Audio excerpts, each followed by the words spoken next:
2026-yil milliy sertifikat imtihonida tushishi mumkin bo'lgan kasrlarga doir navbatdagi misolni siz bilan birgalikda yechimini ko'ramiz. Xo'p, bizga berilgan 2026 ni kubi taqsim 2025 ni kvadrati plus 2027 ni kvadrati minus 2.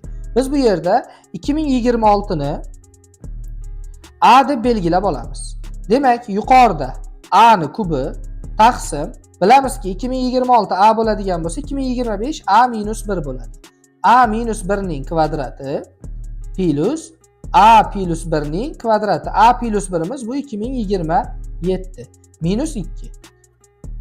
Pastdagi ifodani soddalashtirib oladigan bo'lsak, a kub taqsim a minus 1 ning kvadrati a kvadrat minus 2a plus 1 plus a kvadrat plus 2a plus 1 minus 2 hosil bo'ladi. Kerakli bir xil ifodalarni soddalashtirib oladigan bo'lsak, plus 2a minus 2a qisqaradi, plus 1 minus 2 qisqargandan keyin a kub taqsim 2a kvadrat hosil bo'ladi.